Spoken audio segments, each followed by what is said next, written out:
Bismillahirrahmanirrahim. Assalamualaikum warahmatullahi wabarakatuh. Alhamdulillahilladzi arsala rasulahu bil huda wa dinil haq liyudhhirahu 'alad dini kullih walau karihal kafirun.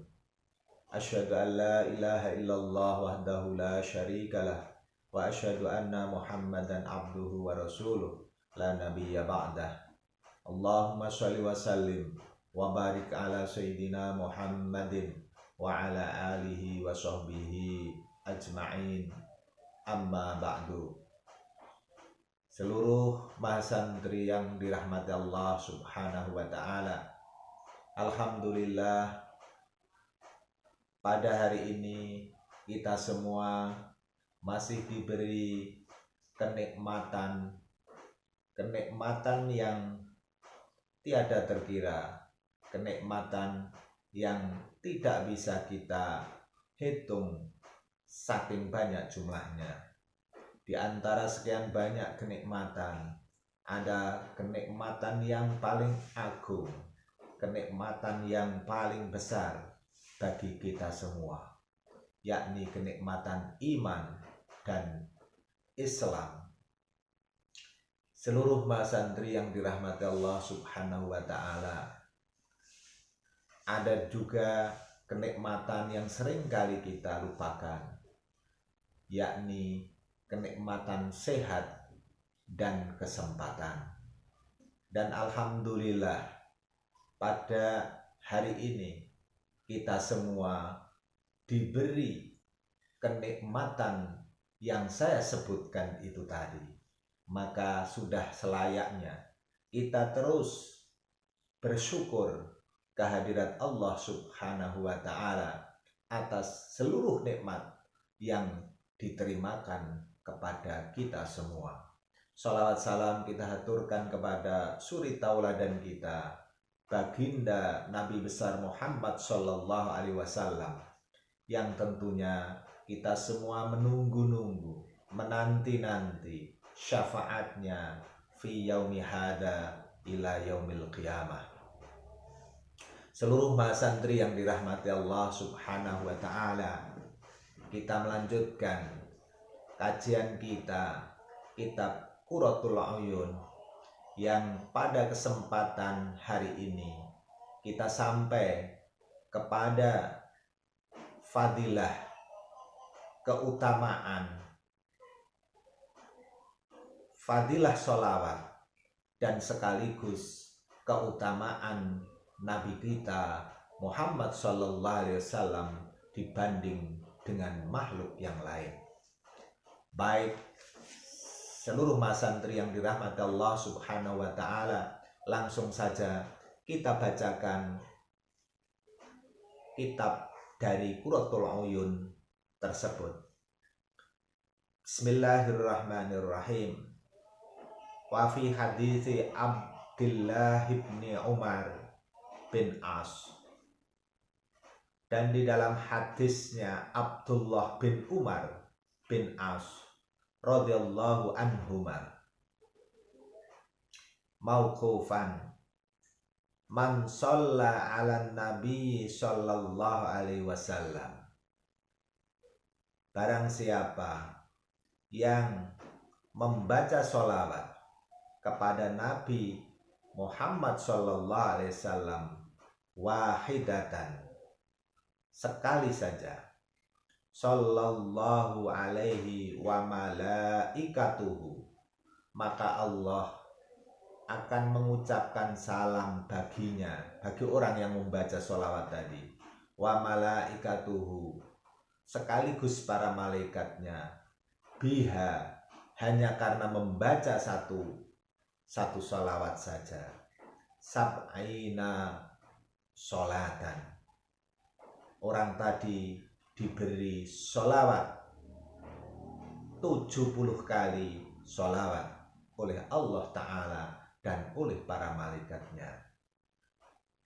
Wahada hukmuhu arraf'u, yang demikian ini hukumnya arraf'u idla mahala lil istihad fi, sudah jelas keagungan, kemuliaan dari hukum membaca sholawat itu. Idla mahalil istihadi. Tidak perlu diragukan lagi, tidak butuh ijtihad lagi, karena pernyataannya jelas. Jadi kalimahnya jelas, tanpa perlu interpretasi yang sulit, tanpa penafsiran yang berbelit. Jadi langsung bisa difahami. Wal ahadis al-waridah fi fadlis shalah wal ahadis utai piro-piro hadis al-waridatu kang kelaku. Jadi banyaknya hadis yang menjelaskan fi fadlis sholati, tentang keutamaan membaca sholawat ala Nabi sallallahu alaihi wasallam, ing ngatasi Gusti Kanjeng Nabi Muhammad sallallahu alaihi wasallam, iku katsiratun jiddan, akeh kathek banget, banyak sekali. Katsirun jiddan afrodat bit ta'lif, yang secara spesifik itu telah dilakukan pengkajiannya, secara spesifik telah disusun dalam sebuah kitab. Waman lan sapane wong aroda kang ngarepake sapa man istifaiha,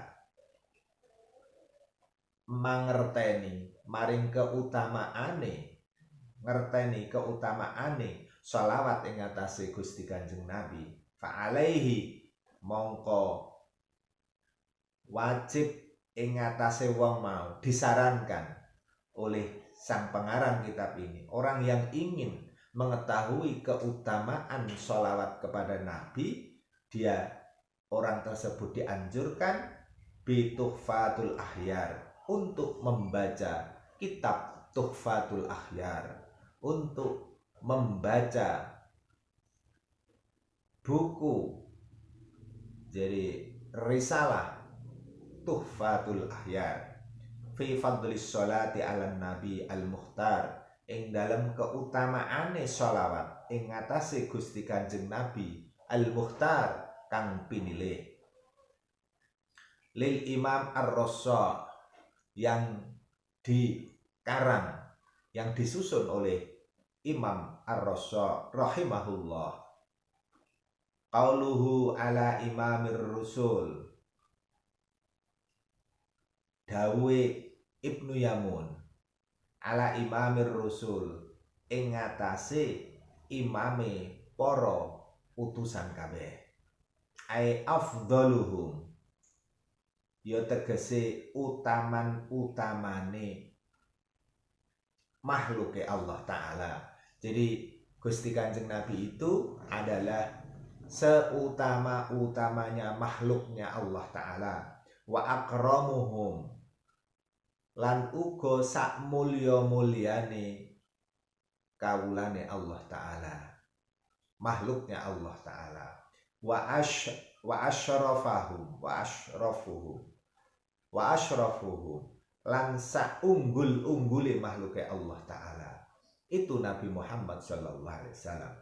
Wa hada amrun maqtu'um bihi, wa hada utawi urusan iki, perintah ini, penjelasan ini, maqtu'um bihi, wis mesti termaktub di dalam syair terhadap puisi di bawah ini.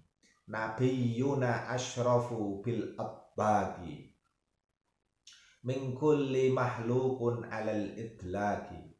Nabiyuna utawi nabi kita Muhammad sallallahu alaihi wasallam iku asyrafu, makhluk kang paling utama-utamane makhluk, utama-utamane menungso, utama-utamane Rasule Allah Ta'ala, bil itbagi, kelawan kesepakatan, sudah jelas terang, mingkuli mahlukin, saking sekabiane makhluke Allah Ta'ala, alal itlaqi, secara mutlak.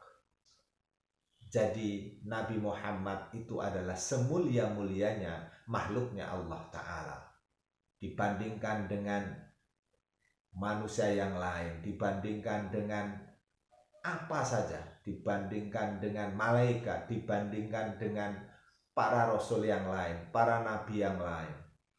Nabi Muhammad adalah makhluk yang termulia di antara makhluknya Allah Ta'ala. Wan aqota al-ijma' annal Mustafa, wis disimpulke secara ijma', kesepakatan, sudah diyakini secara ijma' annal Mustafa, sak temene Gusti Kanjeng Nabi Muhammad sallallahu alaihi wasallam iku afdalu khalqillah, sak utamane makhluke Allah Ta'ala. Wal khulfu intafa, wal khulfu utawa perbedaan pendapat iku intafa, tidak ada lagi, semua sepakat, semuanya sepakat. Wama intaha al-kasyaf, wamalan perkara intaha kang den pilih dening Imam Zarkashi, Imam Zamakhsyari al-kasyaf ing kalimah al-kasyaf fi at-takwir ing dalam kitabnya takwir. Jadi Imam Zamakhsyari itu memilih kata al-kasyaf fi at-takwir ing dalam kitabe namanya kitab takwir. Khilafu ijma'i dzawit tanwir, beda dengan apa yang telah disepakati oleh banyak pencipta, pengarang dari kitab. Artinya Imam Zamakhsyari ini memilih kata al-kasyaf. Wa fi hadisin, lan tetep ing dalam hadis Gusti Kanjeng Nabi. Ana utawi ingsun, dawuh Gusti Kanjeng Nabi, ana utawi ingsun iku akramul awwalin, iku akramul awwalin, jadi makhluk sing paling mulya ing dalem kawitane. Wal akhirin, uga makhluk sing paling mulya ing dalem akhire. Jadi mulai awal sampai akhir besok itu Nabi Muhammad tetap makhluk yang termulia.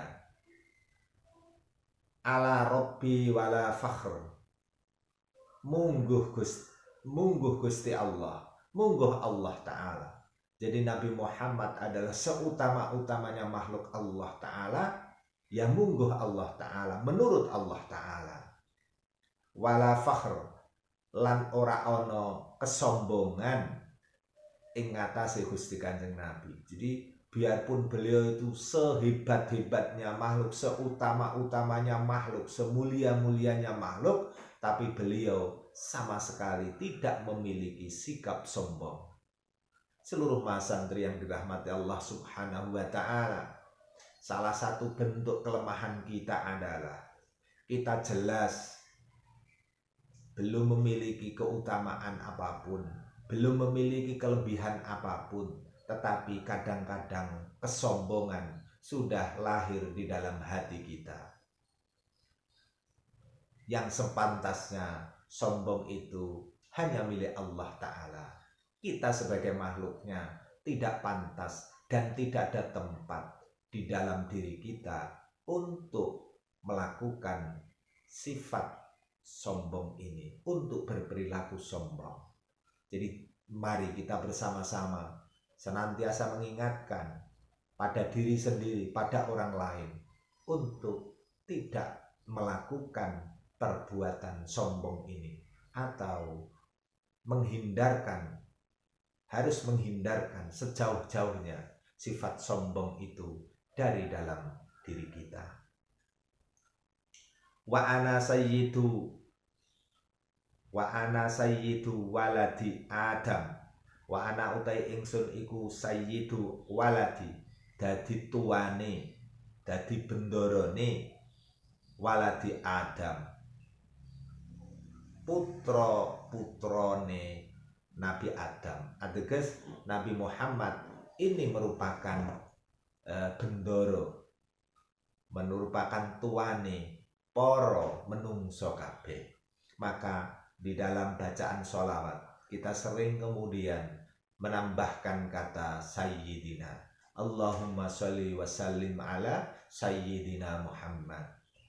Mugi kesentosan keselamatan tetap ing ngatasé Gusti kita, bendoro kita, tuan kita, Nabi Muhammad sallallahu alaihi wasallam. Walad Adam yaumal qiyamah, binjing besok di hari kiamat, wala fakhar, dan beliau juga tetap tidak sombong. Wa ana awwalu man tasyaqqu anhul ab. Wa ana utai ingsun iku awaluman kawitane wong, orang yang pertama kali tansyaqqu anhul ab, yang akan keluar, yang akan bangkit dari bumi. Wa awwalu syafi'in, dan orang yang pertama kali memberi syafaat. Wa awwalu musyfa'in, dan juga orang yang pertama kali diberi pertolongan oleh Allah. Warrusulu utawi kalam rasul utawa kalimah rasul, kata rusul bidomir ra kelawan domah huruf ro'e, ar-rusulu wadhom musin lan domah sine ar-rusulu, wa askanuha lan sukune diwaca sukun huruf sine mau. Jadi warrusulu utawa warruslu iku merupakan jam'u rasulin, jamak dari kata rasulin, bentuk jamak, bentuk plural dari kata rasulin, yang artinya para utusan. Wahua utawi rasul iku man uang arsalahu kang wis ngutushu ing rasul sapa Allah taala ila khalqihi maring makhluke Allah taala. Wal amba'u utawi lafal amba bi fathil hamzah kelawan fathah hamzah, amba wal amba iku jam'u nabain, jamak dari kata nabain, ai bimakna al-khobar, yang bermakna khobar.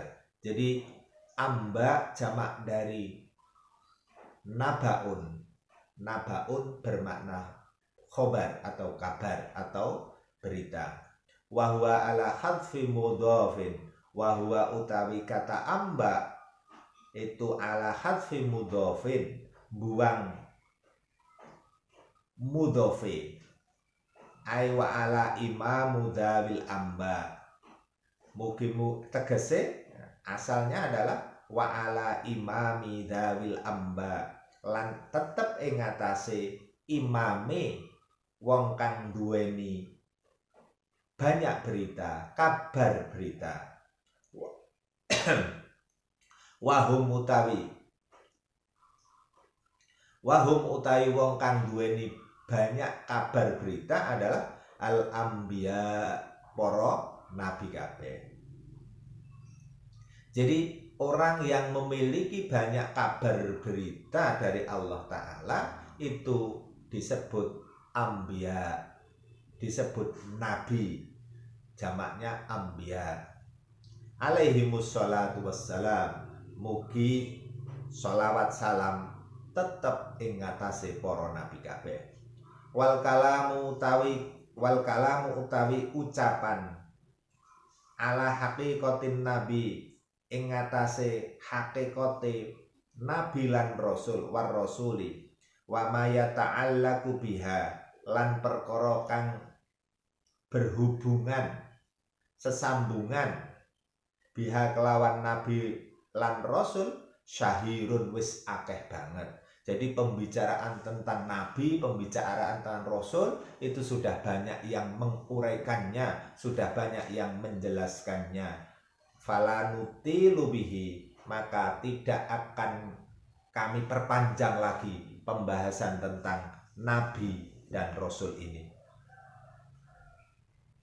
Wa fi hadisin Abi Dzar radhiyallahu at-tawil, lan ing dalam hadise Abu Dzar radhiyallahu an at-tawil kang panjang, hadis yang panjang dari sahabat Abu Dzar yang diriwayatkan oleh sahabat Abu Dzar.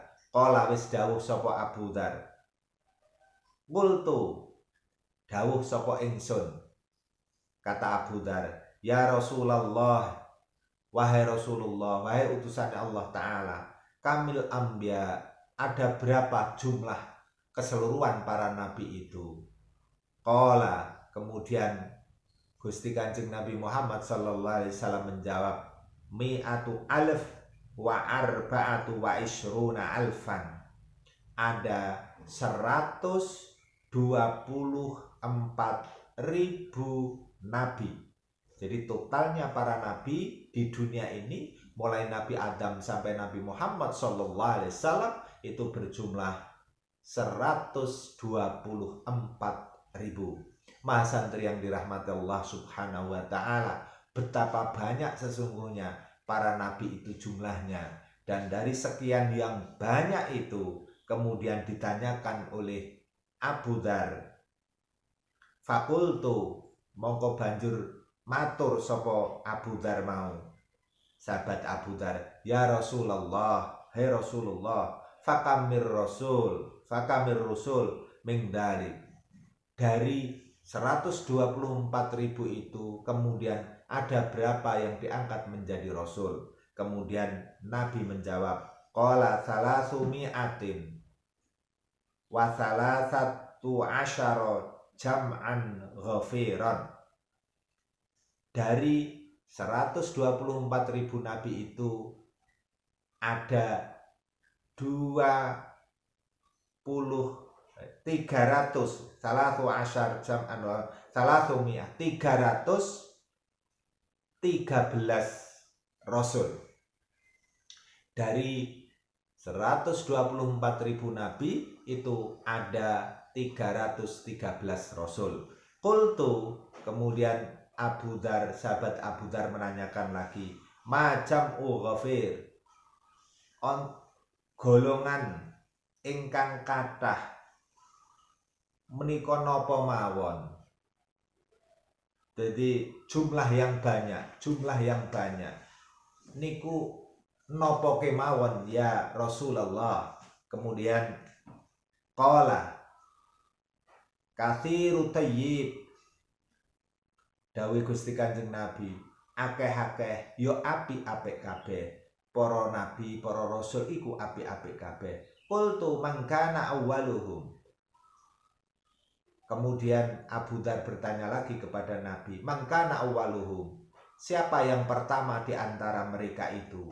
Qala, kemudian Nabi menjawab, Adam alaihi salam, bahwa Nabi Adam alaihi salam adalah nabi yang pertama kali, manusia yang pertama kali. Qultu ya Rasulullah, kemudian Abu Dzar bertanya lagi, wahai Rasulullah, an-nabi mursalun, apakah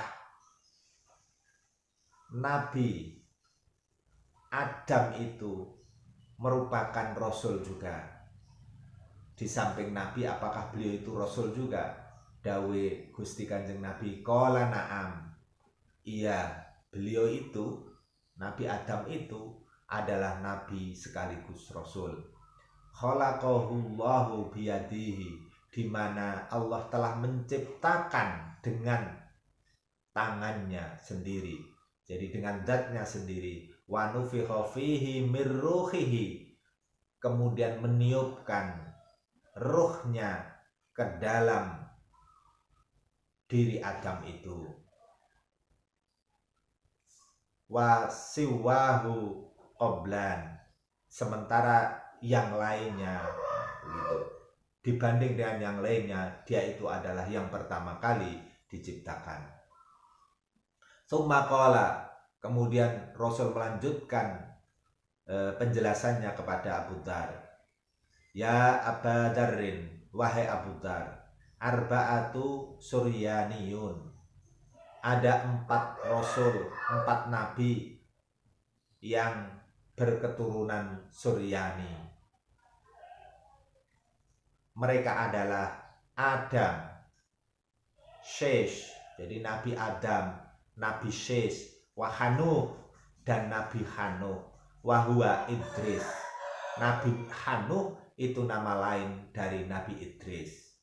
Jadi ada 4 dari keturunan Suryani. Yang pertama adalah Adam, Syes, Idris, Wahua man khotta bil qalam. Nabi Idris inilah orang yang pertama kali menulis dengan kolam. Wanuh dan Nabi Nuh. Jadi ada 4 nabi yang merupakan keturunan Suryani. Jadi Adam, Syes, Idris, dan Nuh. Wa arba'atu minal Arab. Ada juga yang keturunan dari bangsa Arab. Hud, wa Syu'aib, wa Sholeh, wa nabiyyuka ya Abadar. Jadi 4 dari suku dari kebangsaan Arab adalah Nabi Hud, Nabi Syu'aib, Nabi Sholeh, dan Nabi Muhammad sallallahu alaihi wasallam. Wa awwalu anbiya'i Bani Israil Musa. Dan orang yang pertama kali menjadi nabi bagi Bani Israel adalah Musa, Nabi Musa alaihissalam. Wa akhiruhum Isa. Sedangkan akhir nabi dari Bani Israel adalah Isa alaihissalam.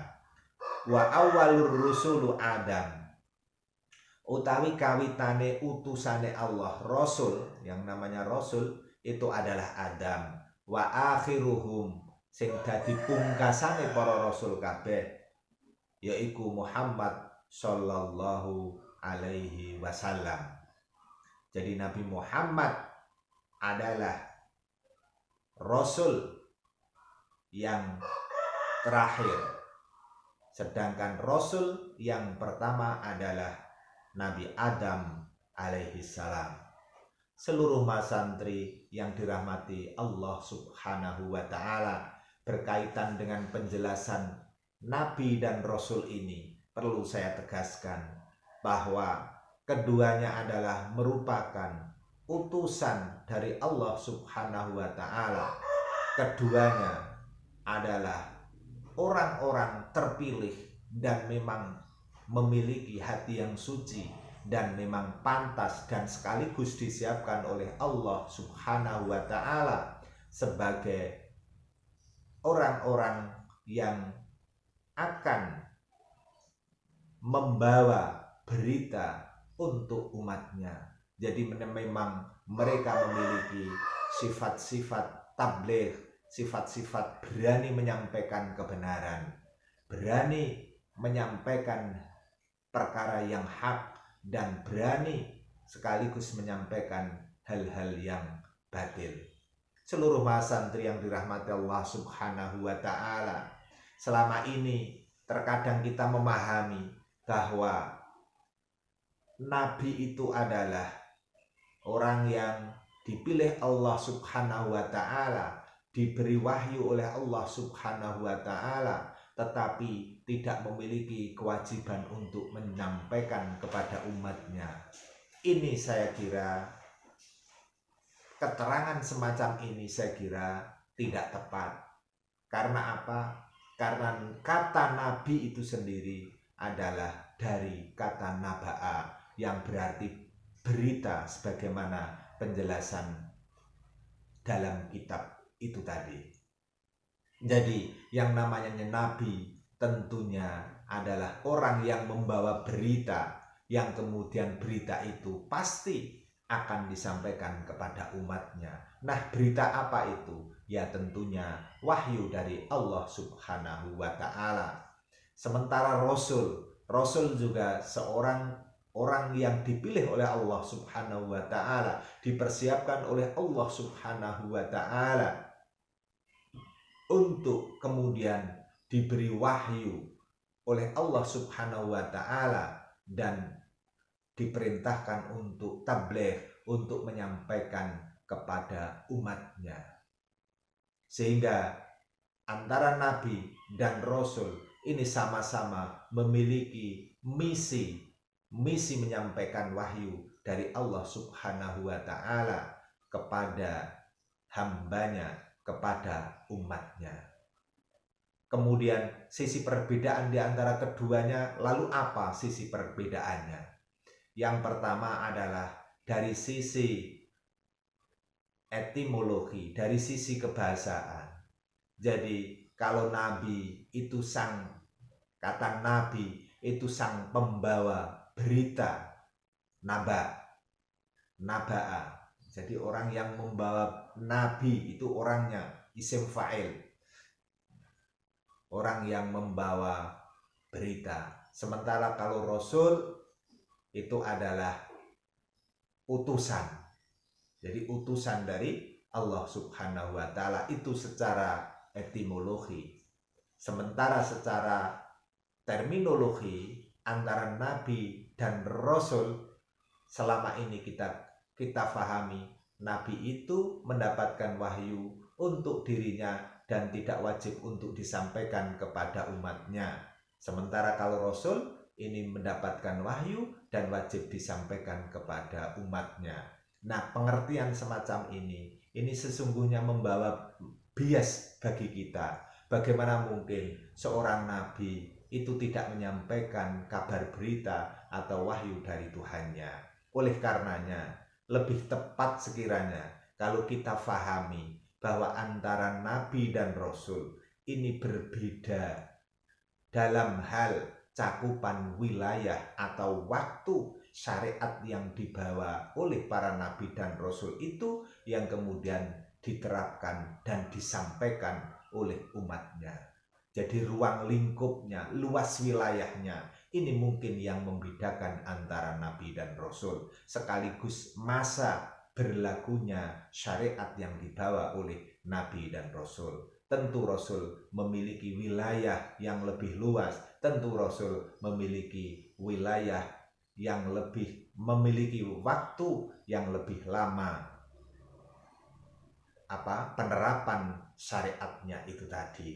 Nah, ini barangkali penjelasan dari saya, dan memohon ampun kepada Allah Subhanahu wa taala. Semoga senantiasa kita juga diberi taufik, diberi hidayah oleh Allah Subhanahu wa taala sehingga tetap bisa istiqamah untuk melaksanakan ubudiyah, untuk melaksanakan ibadah ngumawulo kepada Allah Subhanahu wa taala, dan tetap jaga sehat seluruh mahasantriku yang dirahmati Allah Subhanahu wa taala, jaga jarak dan tetap laksanakan protokoler COVID-19. Insya Allah kita akan ketemu pekan depan. Semoga kita tetap dalam keadaan sehat walafiat. Baiklah, mari kita tutup pertemuan kita hari ini dengan bacaan kafaratul majlis. Subhanakallahumma wa bihamdika asyhadu an la ilaha illa anta astaghfiruka wa atubu ilaik. Assalamu alaikum warahmatullahi wabarakatuh.